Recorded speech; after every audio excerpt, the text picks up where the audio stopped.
मुनि जन धन सर्वस्व स्यो प्राणा, काल खेल है हम सुख माना।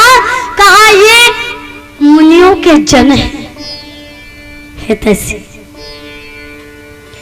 भगवान शंकर के प्राण है और मेरे प्राणाधार है। इतने लोग शामिल हैं महाराज। अच्छा तो एक बात बताओ राजन, इतने दृष्टियों में से सबसे करीब कौन दृष्टि है? दशरथ जी महाराज ने विचार किया ऐसे को बताना चाहिए जिसका नाम सुनते ही विश्वामित्र जी महाराज कांप जाए और वापस लौट जाए, मांग ही कैंसिल कर दे। तब किसको बताया? वशिष्ठ जी महाराज को। महाराज सबसे करीब में तो वशिष्ठ जी महाराज हैं, लेकिन वशिष्ठ जी का नाम क्यों लिया माताओं पता है? इसलिए क्योंकि विश्वामित्र जी महाराज से वशिष्ठ जी महाराज की बड़ी पुरानी और बड़ी गहरी दुश्मनी भी थी। विश्वामित्र जी महाराज ने युद्ध में वशिष्ठ जी के 100 बेटों को एक साथ मार दिया था बताओ। इतनी गहरी दुश्मनी, नाम सुनेंगे तो कहेंगे उनसे तो मेरी बुराई है, अब मत बुलाओ, मैं चला जाता हूं बिना लिए। दशरथ जी महाराज ने कुशल नीतज्ञ भी तो हैं, नीति से काम लिया महाराज। वशिष्ठ जी सबसे करीब में है, वशिष्ठ जी पास है। लेकिन संत लोग जब राष्ट्र के कल्याणार्थ बात होती है तो अपनी आपस की बुराई को कोसों दूर रख के आपस में मिल जाते हैं। बस यही उनकी सबसे बड़ी विशेषता हुआ करती है भैया। हम लोगों को भी यही सीखना चाहिए संतों से। विश्वामित्र जी महाराज ने ये नहीं कहा कि मेरी उनसे बुराई है, मत बुलाओ राजा। कहा दशरथ बुलाया जाए वशिष्ठ जी महाराज को ससम्मान, मैं उनसे मिलूंगा। दशरथ जी महाराज ने माथा ठोका, हो गया काम, में तो कुछ और सोच रहा था, गजब हो गया। दशरथ जी महाराज सोचने लगे, हे भगवान, जब गुरुदेव ने मेरे बालकों का नामकरण संस्कार किया था तो राम का नाम मुझे राम अच्छा लगा, भरत का नाम भरत अच्छा लगा, लक्ष्मण का नाम लक्ष्मण अच्छा लगा, शत्रुघ्न का नाम शत्रुघ्न अच्छा लगा। लेकिन उलझन हुई मुझे उस समय जिस समय गुरुदेव ने श्री राम के साथ चंद्र जोड़ा। तब मुझे लगा और मैंने गुरुदेव से निवेदन किया, गुरुदेव आप रामचंद्र की जगह राम भानु लिखिए ना, राम भानु नाम रखिए, राम प्रसाद रख दीजिए, राम देवता रख दीजिए, लेकिन रामचंद्र मत रखिए, क्योंकि ये चंद्र शब्द हमारे खानदान को सूट नहीं करता। एक बार इसी कुल खानदान में हरिश्चंद्र नाम के राजा हुए थे, तब यही बाबा विश्वामित्र जी पधारे थे और महाराज हरिश्चंद्र को राजा से रंक बना दिया। आज इतने दिन के बाद इसी वंश में रामचंद्र आए तो ये विश्वामित्र जी पधारे। हे नाथ, पता नहीं अब कौन सी अनहोनी होने वाली है। विश्वामित्र जी महाराज की बात सुनकर दशरथ जी अंदर ही अंदर कांप रहे, घबरा रहे। बुलावा भेजा इधर, सोचने लगे। नेत्रों से हरिश्चंद्र महाराज की रील निकलने लगी। ये वही बाबा है जिन्होंने हरिश्चंद्र को इतना असह्य कष्ट दिया। मेरे तो मासूम से बेटे, पता नहीं मेरे बेटों को लेने आए, क्या होगा क्या नहीं हो। दशरथ जी सोचने लगे हरिश्चंद्र के जीवन को। पता है भैया कितना दर्दनाशक जीवन हो गया था हरिश्चंद्र। हरिश्चंद्र महाराज ने संकल्प लिया, 100 यज्ञ करूंगा। और जो भी उस समय 100 यज्ञ कर लेता था उसका शासन स्वर्ग में हो जाता था, उसे इंद्रासन प्राप्त हो जाता था। महाराज श्री हरिश्चंद्र के 99 यज्ञ निर्विघ्न संपन्न हो चुके थे। 100वां यज्ञ शुरू हुआ तो इंद्र को चिंता हुई। इंद्र को लगा कहीं मेरा सिंहासन न छूट जाए। तब विश्वामित्र जी महाराज का आवाहन किया और विश्वामित्र जी महाराज पधारे तो स्वागत किया। क्यों बुलाया राजन? हे इंद्रदेव कहो। इंद्रदेव ने कहा, महाराज इस समय महाराज हरिश्चंद्र 100वां यज्ञ संपन्न करने जा रहे हैं और अगर 100वां यज्ञ संपन्न हो गया तो मेरा सिंहासन छुड़ा ले। इसलिए आपके श्री चरणों में मेरा निवेदन है कि आप महाराज विश्वामित्र जी महाराज हरिश्चंद्र के यज्ञ को संपन्न ना होने दें, बाधा उत्पन्न कर दें, विघ्न पैदा कर दें और खंडित कर दें यज्ञ को। चले विश्वामित्र जी महाराज और जैसे ही चलकर गए तो उस समय उन्होंने एक विशाल जंगली वाराह का रूप धारण किया, क्योंकि किसी से झगड़ा करने के लिए कुछ ना कुछ तो बहाना भी चाहिए ना।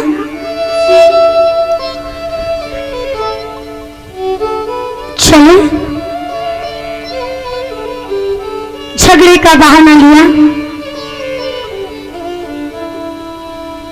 उनकी जो वाटिका थी उसमें प्रवेश किया बाराह बनकर, पूरी वाटिका को उजाड़ना शुरू कर दिया।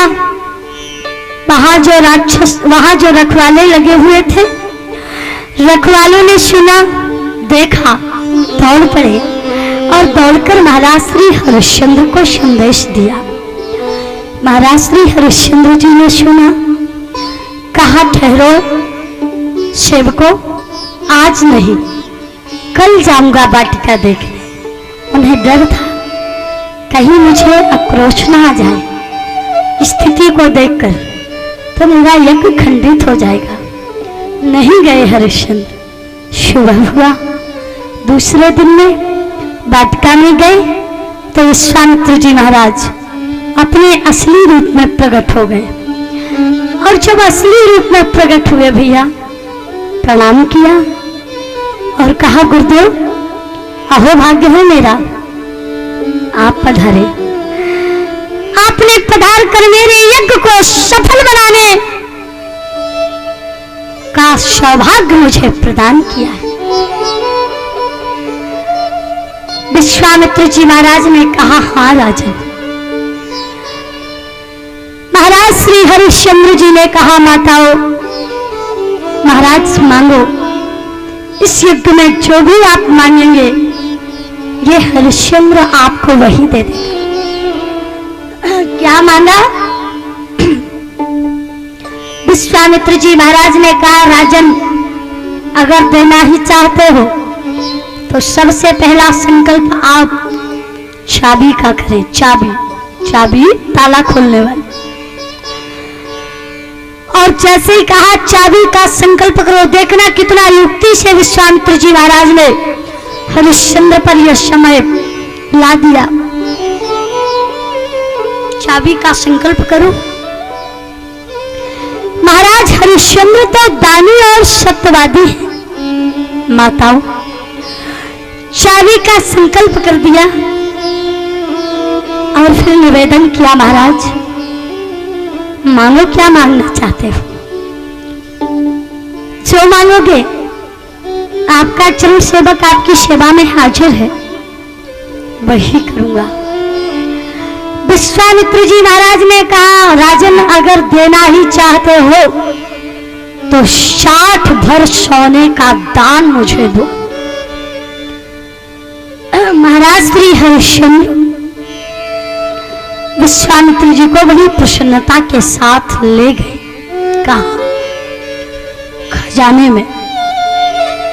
खजाना खोल दिया। महाराज ले लीजिए, ये धन आपका है, जितना चाहो उतना ले लो, ये चरण सेवक भी आपका है। विश्वामित्र जी महाराज ने फटकारते हुए कहा, राजन तू सबसे बड़ा मूर्ख राजा है। महाराज क्या हुआ? क्या गलती हुई आपके सेवक से? गलती नहीं है। क्या गलती है महाराज?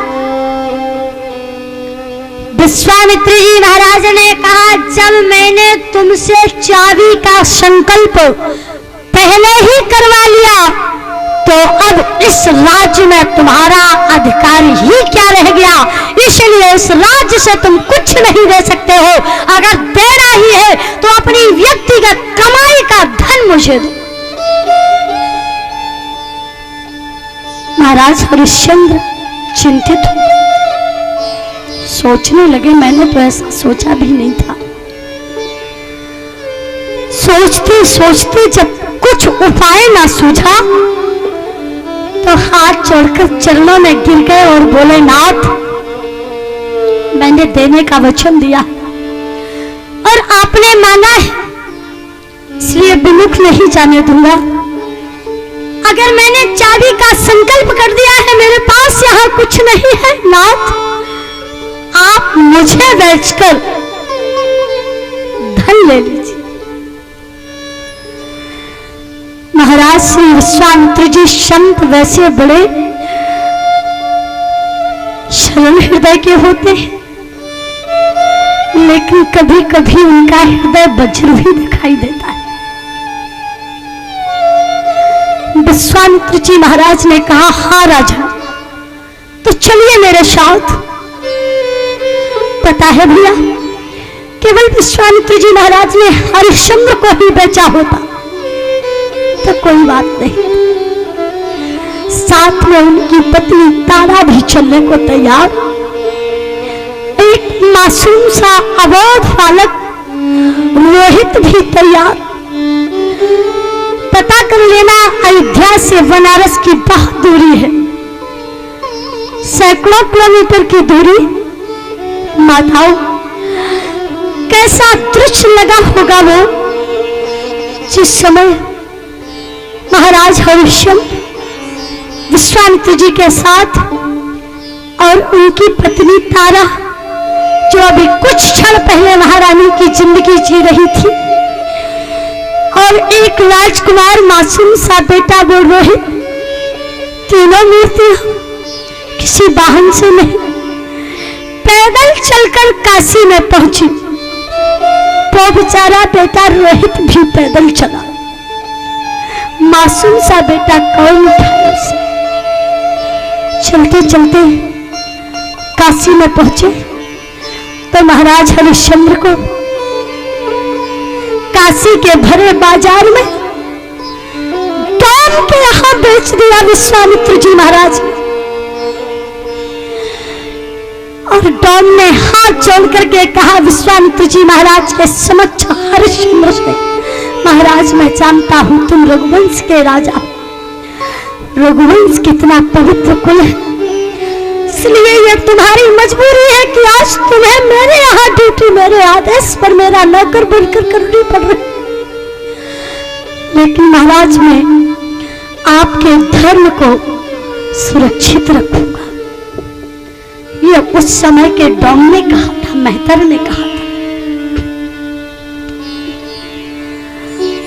महारानी तारा को एक ब्राह्मण के यहाँ बेचा गया। बेचारा रोहित भी अपनी माता के साथ रहने लगा ब्राह्मण के घर में। महाराज हरिश्चंद्र लगे स्मशान पर ड्यूटी करने। उनकी ड्यूटी स्मशान पर लगाई उस डॉमने की कोई भी आए तो बिना कर लिए दर्द सौ को नहीं करने दे। कैसा करुण दृश्य होगा माताओं। वो बेचारी वो महारानी तारा ब्राह्मण के यहाँ का कार्य करने लगी। झाड़ू करना, बुहारू करना, चौका करना, बर्तन करना, पोछा लगाना, बस ये सब उसका काम हो गया। बालक की ड्यूटी लगी। ब्राह्मण के यहाँ जो भी पूजा हो, उस पूजा में बालक को वाटिका से पुष्प लाकर देने पड़े। इतने मासूम बच्चे की भी ड्यूटी। बालकों को भविष्य का चिंतन कर भविष्य में लगाना चाहिए। कभी भी बालकों का शोषण नहीं करना चाहिए। हम लोग साल में एक बार बाल दिवस मनाते हैं ना। कब मनाते हैं? कब? 14 नवंबर को मनाते हैं। लेकिन कभी कभी हम देखते हैं वही बालक किसी किसी संभ्रांत परिवारों में नौकर बनकर रहे। तब मुझे लगता है कि क्या फायदा ऐसे बाल दिवस मनाने से। कितने बिलख रहे बचपन, कितने तड़प रहे बचपन। हर होटल की हर भट्टी को बालक ही तो जला रहा है।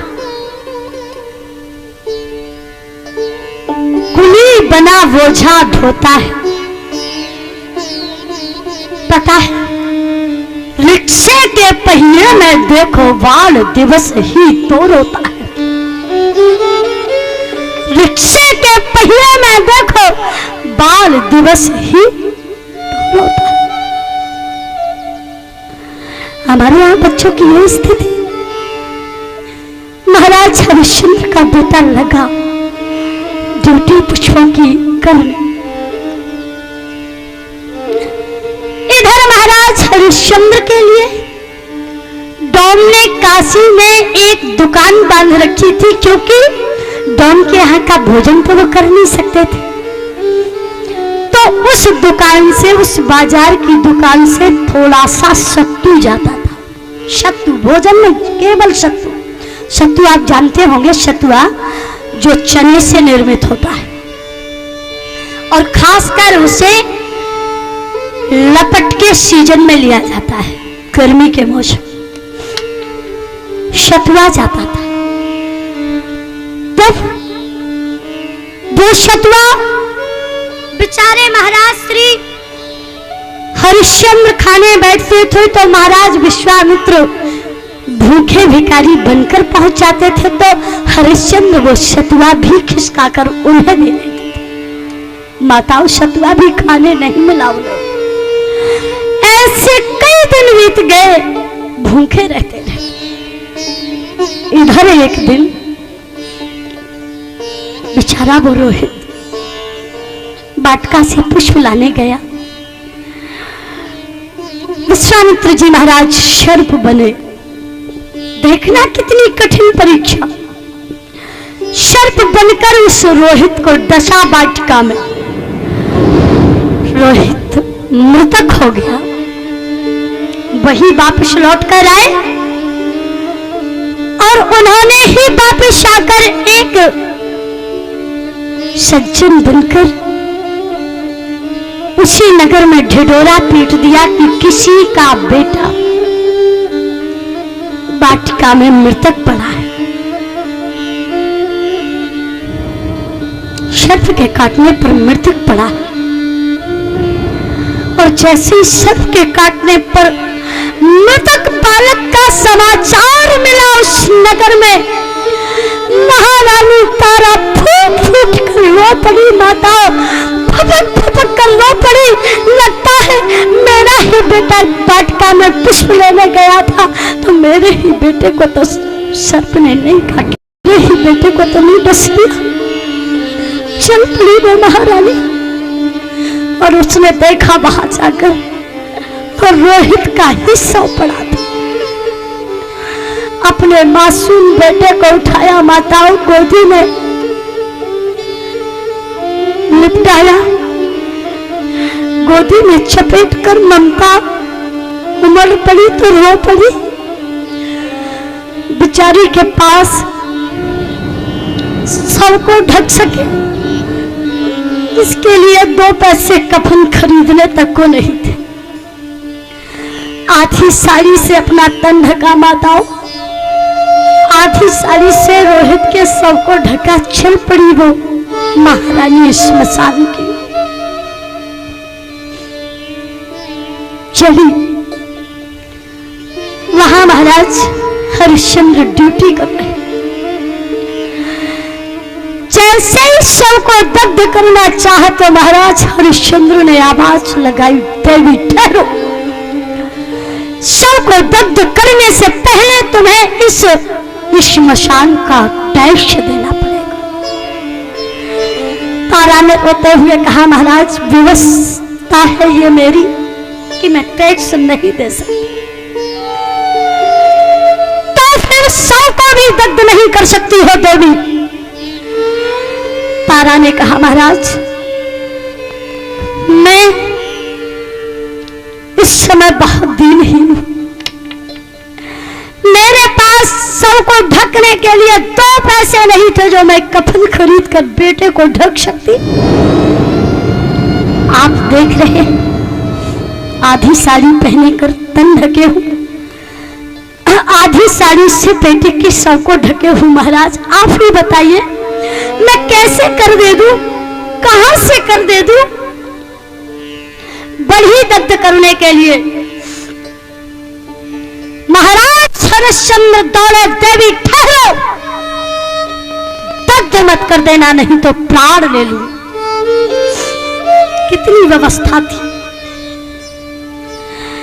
महारानी तारा ने कहा, महाराज आंखें खोलिए ना आप अपनी, मैं कोई गैर नहीं, मैं आपकी प्रणेता पत्नी तारा हूं और नाथ जो शव है ना वो किसी गैर का नहीं, वो आपके बेटे रोहित का शव है, इसलिए दग्ध कर लेने दीजिए, दग्ध कर लेने दीजिए। पता है उस समय सत्यवादी महाराज हरिश्चंद्र ने क्या कहा था? यह है हरिश्चंद्र का त्याग। हरिश्चंद्र ने कहा था उस समय कि देवी तारा मैं भली प्रकार से जानता हूं कि तुम मेरी पत्नी तारा और महान पति परायण पत्नी तारा हो, और ये मेरा इकलौता मासूम सा बेटा रोहित है जिसका तुम शव लेकर यहां आई हो।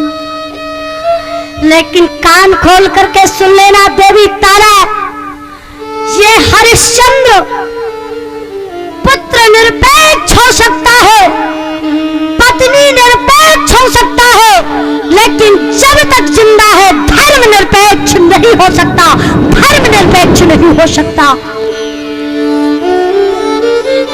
आवाज लगा दी। तारा बेचारी मजबूर थी, जबरदस्ती के साथ बड़ी दग्ध करने के लिए सबको। तो महाराज हरिश्चंद्र शस्त्र लेकर के दौड़े। उस समय पत्नी को मारने के लिए तो भगवान प्रकट हो गए और हाथ पकड़ लिया। हरिश्चंद्र ठहरो, सत्य का परीक्षण हो चुका है, अब ये सब नहीं करना है। बेटा भी जीवित हो गया। महाराज हरिश्चंद्र को उस कार्य से मुक्ति मिल गई। भगवान ने जितना हरिश्चंद्र का जो गया था सर्वस्व वापिस लौटा दिया, सब वापिस दे दिया। और जब सब वापिस दिया ना तो महाराज हरिश्चंद्र पुनः राज्य कर। पता है दशरथ जी महाराज के जीवन में यही रील चल रही थी। बुलावा गया तो वशिष्ठ जी महाराज आए। यही बात को विश्राम दिया था ना, वशिष्ठ जी महाराज का सम्मान किया। वशिष्ठ जी ने कहा, राजन क्यों बुलाया? दशरथ जी महाराज ने कहा, वो सबसे ऊंचे सिंहासन पर बैठे गुरुदेव विश्वामित्र जी महाराज, उन्होंने आपको याद किया। विश्वामित्र जी महाराज उठे और वशिष्ठ जी महाराज इधर से उठे। एक दूसरे दोनों मिलकर गले लगे। तब विश्वामित्र जी महाराज और वशिष्ठ जी को देखकर दशरथ जी ने माथा ठोका कि हो गया कमाल, ये तो हृदय से हृदय लगाकर मिल रहे हैं, तो हमारे पक्ष में इनका सपोर्ट नहीं जाएगा। मैं तो समझ रहा था कि इनकी बुराई है, दुश्मनी है, लड़ाई है, इसलिए हमारा पक्ष करेंगे, तब नाम लिया था। लेकिन इन्होंने तो हृदय से हृदय लगाकर मिलना स्वीकार किया। देखो भैया माताओं, झगड़ा सब में होता है ना, नर में, सुर में, मुनियों में, सब में होता है। लेकिन हमारे झगड़े में और इन लोगों के झगड़े में फर्क होता है। हम लोग झगड़ा करते हैं तो सिर्फ अपने स्वार्थ के लिए, और ये लोग झगड़ा करते हैं तो परमार्थ के लिए। सुर, नर, मुनि सब स्वार्थ के लिए झगड़ा करते हैं, पर संत परमार्थ के लिए। याद रखना, एक बार तो इन माताओं का झगड़ा हुआ। एक पत्नी अपने पति से बहुत झगड़ा की, बहुत झगड़ा। रात्रि का समय था तो मुझे नींद न आई, झगड़ा सुनते सुनते कान भर गया, तो मैं उठ के पहुंच गई और मैंने कहा एक बात बताओ भाभी जी, आप इतना ज्यादा झगड़ा क्यों कर रही है? उन्होंने कहा एक बात को लेकर। हमने कहा किस बात को? वे बोली हमारा मन है कि हम अपने बेटे को डॉक्टर बनाए, क्योंकि वो डॉक्टर नहीं थी। तो पति बोले हमारा मन है हम अपने बेटे को मास्टर बनाए, क्योंकि वो मास्टर थे। अपना अपना जॉब सबको पसंद। मैंने कहा ये तो तुम लोगों की इच्छा है, पर तुमने कभी ऐसा विचार किया कि जिसको इन दोनों पदों पर पदस्थ होना है, उससे पूछा, उससे सलाह लिया कि उसे कौन सा पद, कौन सा जॉब पसंद है? मैंने उनसे कहा ये भाभी जी बुलाइए आप अपने बेटे को। वे बोली दीदी जी बेटा तो अभी पैदा ही नहीं हुआ। ऐसे विलक्षण झगड़े का कल्पना करो, गजब। ये हमारा आपके झगड़े। लेकिन संत झगड़ा करते हैं तो परमार्थ के लिए, समझौता करते हैं तो परमार्थ के लिए। संत श्री विश्वामित्र जी महाराज से वशिष्ठ जी ने कहा महाराज अहो भाग्य है मेरा कि आप जैसा द्वितीय महान संत इस भूमि पर पधार कर धन्य किया है हम लोगों को। पर महाराज बताइए कैसा आना हुआ? दशरथ जी महाराज ने कहा महाराज ये राम लक्ष्मण को मांग रहे हैं, तब तुमने क्या कहा? कहा मैंने यही कहा कि राम लक्ष्मण तो त्रिष्ट की संपत्ति है। बिल्कुल ठीक। और आगे क्या कहा? त्रिष्ट की संपत्ति को अकेले एक त्रिष्टि दान नहीं कर सकता। बिल्कुल ठीक। और आगे कहा बस महाराज आगे आपको बुला लिया। वशिष्ठ जी महाराज ने कहा राजन ये बात बिल्कुल सत्य है कि त्रिष्ट की संपत्ति को अकेले एक त्रिष्टि को दान करने का अधिकार नहीं होता। लेकिन कभी ऐसी समस्या उलझ जाए तो वो दृष्टि दान तो नहीं कर सकता, लेकिन अपने पद का इस्तीफा तो दे ही सकता है ना, पद त्याग सकता। और हाँ राजन ये बताओ तुमने विश्वामित्र जी को कहाँ बिठाया? कहा निज आसन बैठा रहू आनी, अपने सिंहासन। राजन जब राज दरबार में अपने सिंहासन पर उन्हें बिठा चुके हो तो फिर पद वाले स्थान पर भी उन्हें ही बिठा दो। मतलब कहा इस दुष्ट की संपत्ति में तुम पिता वाले पद पर पदस्थ हो, इसलिए दे दो पिता के पद का इस्तीफा। आज से इन बेटों का पिता महाराज श्री विश्वामित्र जी को ही बना दो। दशरथ जी महाराज को ज्ञान समझ में आ गया। गुरु हो तो वशिष्ठ के जैसे हो। एक हाथ से श्री राम का हाथ पकड़ा, दूसरे हाथ से लक्ष्मण का हाथ पकड़ा, बढ़े गुरुदेव की ओर। कंठ वृद्ध था, नेत्र सजल थे, वाणी बोलने के लिए तैयार थी पर मजबूर थी, शब्द नहीं निकल रहा। आगे पहुंचे तो बोले, क्या बोले? ध्यान देना। मोरे प्राणों अत सुत दो तुम मुनिया पे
ध्यान देना। विश्वामित्र जी महाराज लेकर चले श्री राम लक्ष्मण को, और जब लेकर चले तो उस समय कैसा लग रहा है? विश्वामित्र जी महाराज के साथ जब श्री राम है तो वो सुंदरता कैसी लग रही है? गोस्वामी जी महाराज ने वर्णन किया, कहा ऐसा लग रहा है जैसे मानो विश्वामित्र जी महाराज को सुंदरता का खजाना मिल गया। प्रमाण क्या है कि ऐसा लग रहा? विश्वामित्र महानिधि पाई श्याम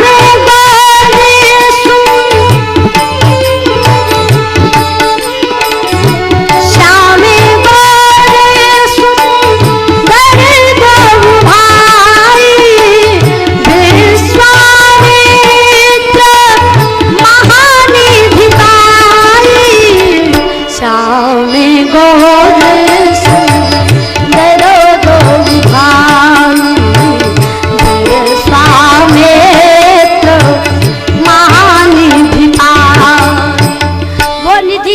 चले तो किसी ने कहा महाराज इस निधि को इतना संभाल के रखना कि वो निधि लुटने ना पाए। विश्वामित्र जी महाराज ने कहा पूरा ख्याल रखूंगा। और जब विश्वामित्र जी महाराज चले ना माताओं तो कहा रास्ते में जा रहे थे, रास्ते में भगवान श्री राघवेंद्र सरकार को एक सरोवर दिखाई दिया। उस सरोवर में सुंदर सुंदर नील कमल खिले हुए थे और वो नील कमलों से भगवान को बड़ा प्रेम है पुष्पों में। तो कहा गुरुदेव अगर आप आज्ञा करें तो मैं सरोवर में प्रवेश कर जाऊं, नील कमलों को उतार लाऊं, आपके श्री चरणों में चढ़ा दूं। विश्वामित्र जी महाराज ने कहा वत्स राम अगर इच्छा है तो चले जाओ। भगवान श्री राम सरोवर में प्रवेश किए। एक कौतुक किया भगवान ने मार्ग में लीला। सरोवर में प्रवेश कर कमलों को उतार कर पीताम्बर में रखने लगे और बड़े रखते गए और बढ़ते गए तो सरोवर का जल भगवान के वक्ष स्थल से ऊपर उठकर थोड़ी को स्पर्श करने लगा। और जब थोड़ी को स्पर्श किया ना भैया, सावधान होकर सुनना, बड़ी प्यारी बात है। जब थोड़ी को स्पर्श किया तो विश्वामित्र जी महाराज घबराए, अरे सरोवर का जल तो बहुत गहरा है, बाहर निकलो बेटा राम, सरोवर के जल में डूबने का डर है, बाहर आओ बेटा। भगवान श्री राम बाहर आए। थोड़ी और चले तो एक शिखर दिखाई दिया, जिस शिखर पर सुंदर सुरंग वन था, सुंदर मयूर नृत्य कर रहे थे। गुरुदेव आज्ञा करें तो मैं शिखर पर चढ़ जाऊं, सुरंग वन का दर्शन कराऊं और नृत्य कर रहे मयूरों का अवलोकन कराऊं। गुरुदेव ने कहा चले जाओ वत्स, पर जल्दी आना। भगवान श्री राम शिखर पर चढ़े और सुरंग वन का दर्शन किया और ऊंचाई पर गए, नृत्य कर रहे मयूरों का दर्शन किया और तब नृत्य कर रहे मयूरों का दर्शन किया और बढ़ने लगे तो गुरुदेव घबरा गए, आखिर कितनी ऊंचाई में जाओगे श्री राम, बहुत ऊंचाई में जा चुके हो, नीचे उतरो बेटा, शिखर ऊंचा है, इतनी ऊंचाई में जाओगे तो ऊंचाई से गिरकर चोट लगने का डर, नीचे आओ बेटा। भगवान श्री राम मंद मंद मुस्कुराए, शिखर से उतरकर नीचे आए और गुरुदेव के श्री चरणों में प्रणाम कर हाथ जोड़कर बोले, गुरुदेव एक बात समझ में नहीं आती क्या? कहा ये बात मैं आपके श्री चरणों में जानना चाहता हूँ। कौन सी बात जानना चाहते हो राघवेंद्र?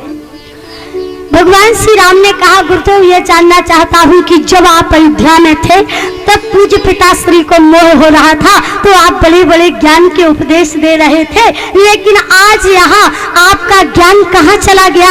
जो आप मुझसे कह रहे थे कि बाहर निकलो बेटा, सरोवर से डूबने का डर है, शिखर से नीचे उतरो गिरने कर चोट लगने का डर है। तो मैं आपसे पूछना चाहता हूँ गुरुदेव, क्या ब्रह्म को भी डूबने का डर होता है?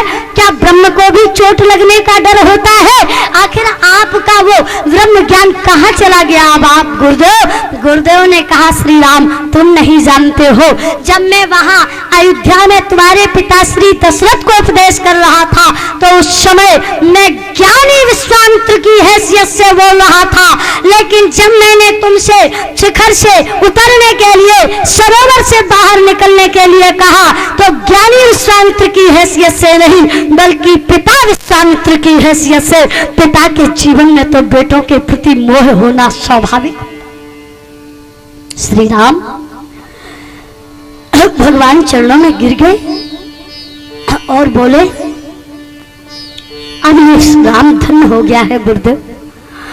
आगे बढ़े तो मार्ग में तालका आई, तालका का उद्धार किया, एक ही बाण प्राण हर लीना और दीन जान कह निज पद दीना। निज पद अपना पद दी, अपना उद्धार। आगे बढ़े, आश्रम में पहुंचे, आश्रम में यज्ञ संपन्न किया और यज्ञ की रक्षा भगवान श्री राम ने की। तो किसी ने विश्वामित्र जी महाराज से कहा, महाराज हरिश्चंद्र का तो सर्वस्व वापस हो आया था, लेकिन आपकी जो उपाधि गई और भगवान मिल गए तो क्या ये उपाधि वापस नहीं होंगी? विश्वामित्र जी महाराज ने कहा, होंगी ना।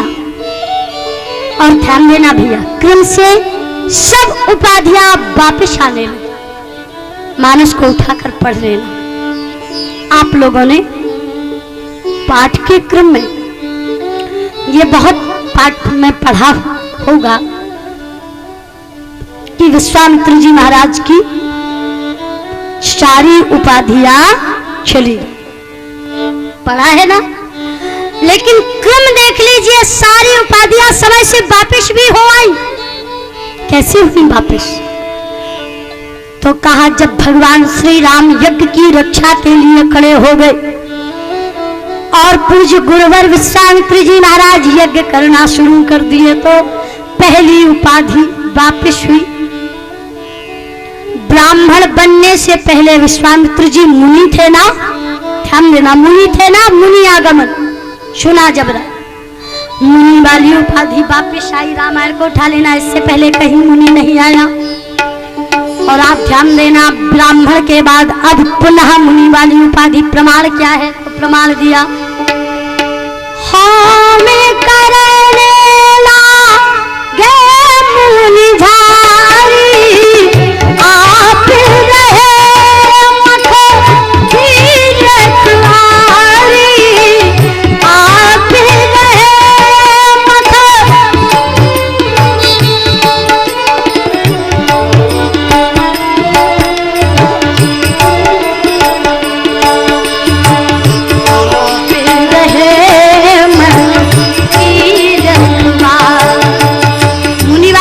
वापस आ गई ना भैया। समय की सीमा में मैं निवेदन करूं, वैसे भी अल्प समय की अवधि है, इसलिए आप लोग तटस्थ होकर ध्यान देंगे। मुनि वाली उपाधि वापस आई तो किसी ने कहा कि मुनि के पहले तो मुनि वर थे, तब मुनि वर, मन कीन विचारा, मुनि वर थे तो अभी मुनि वर वाली उपाधि कहाँ वापस आई? बोले आगे चलिए ना, जब यज्ञ संपन्न हो गया तो आगे बढ़े और आगे बढ़े तो मुनि वर वाली भी उपाधि वापस आ गई। कैसे आई? धनुष यज्ञ सुनो रघुकुल नाथा, धनुष यज्ञ सुनो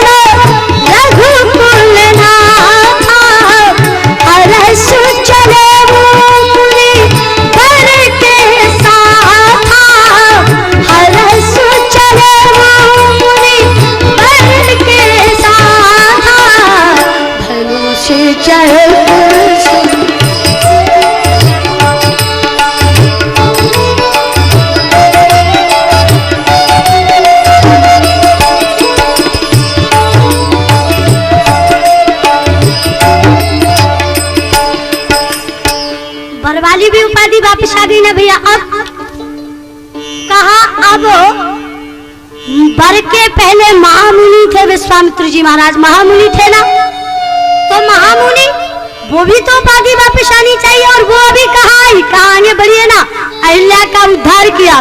बड़ी लंबी कथा अहिल्या की, पर एक शब्द में आप लोग सुनेंगे, समयाभाव है इसलिए। बैठ जाओ मैया, बैठ जाओ, बैठ जाओ, बिल्कुल इनको मत जाने दो, बैठ जाओ, बैठ जाओ, कोई नहीं उठेगा, जो जहां से जा रही है सब बैठ जाएं। अभी 7 नहीं बजा है, 7 के पहले तो आप लोगों को किसने परमिशन दी जाने की? आओ तो बिल्कुल 7 बजा के जाना, और नहीं तो फिर घर में ही बैठ के चिंतन करना कथा का, है ना। बैठ जाओ, बैठो सब, सब बैठ जाओ, कोई नहीं उठेगा, ना पुरुषों में से कोई उठेगा, ना देवियों में से कोई उठेगा, जब तक आरती नहीं हो जाएगी, इसलिए शांति से बैठना। मैं निवेदन कर रही थी, हाँ मान गई बेचारी, बड़ी संस्कारी है ना, मान गई। तो मैं समझ रही हूँ कि इन्होंने अपने जीवन में माता पिता की मानी, सास ससुर की मानी, और नहीं मानती तो मैं समझ लेती कि माता पिता की नहीं मानी होगी, सास ससुर की नहीं मानी होगी, तो मैं किस खेत की मूली हूँ, मेरी क्यों मानेंगी? लेकिन बड़ी संस्कारी है बेचारी, बैठ गई। निवेदन करूं, वो भी उपाधि वापस कैसे? तो कहा जब अहिल्या का उद्धार किया तो किसी ने अहिल्या से कहा कि भगवान की मूर्ति जो है, भगवान की मूर्ति का प्रत्येक अंग कृपामय है, मूर्ति कृपामयी है, लेकिन आपने अपना उद्धार भगवान के ना कर कमल से चाहा, ना नयन कमल से चाहा, ना मुख कमल से चाहा, चरण कमल से ही क्यों मांगा? भगवान के चरण कमल से अपना उद्धार क्यों किया अहिल्या? अहिल्या ने जीवन उपयोगी बात बता दी, बस उसी को सुने और अहिल्या की कथा को पूरा सुनना माने। अहिल्या ने कहा महाराज मैंने अपना उद्धार भगवान के चरण से इसलिए मांगा क्योंकि मैं अपने आचरण से गिर चुकी थी।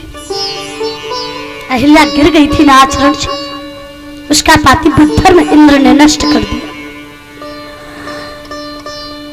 इसलिए मैंने अपना उद्धार भगवान के चरण से किया।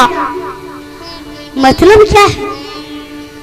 अहिल्या ने कहा मतलब यह है कि दुनिया वालों कान खोल करके सुन लेना, पहले तो अपना उद्धार अपने आचरण से ही कर लेना, और मान लो कभी भूलवश आचरण से गिर जाओ तो फिर भगवान के चरण से मत गिरना, उद्धार हो जाएगा, कल्याण हो जाएगा, तो ही कल्याण हो जाएगा। मैंने तो भगवान के चरण में गिरकर अपना कल्याण किया। आगे बढ़े, और जब आगे बढ़े ना तो वो महामुनि वाली भी उपाधि आ गई। महाराज श्री जनक की राज्य की सीमा में पहुंचे, आम्री वाटिका सुंदर अमराई में रुके विश्वामित्र जी महाराज। यह समाचार किसको मिला? श्री सीता जी की बेटी महाराज श्री जनक जी को, और इसी समय वो विश्वामित्र जी महाराज की उपाधि वापस आ गई। कौन सी? कहा तब मुनिवर मनकीन विचारा तो इधर धनुष यज्ञ सुन रघुकुल नाथा हर्षलो मुनिवर के साथ था, और वहां बोले विश्वामित्र महामुनि ज्ञानी बसे विपिन शुभाश्रम जानी, तो महामुनि वाली उपाधि वापस आई। कैसे आई? ध्यान देना। समाचार मिथिलापति पाए, समाचार मिथिलापति पाए, विश्वामित्र महामुनि आए, विश्वामित्र महामुनि आए, समाचार मिथिलापति पाए।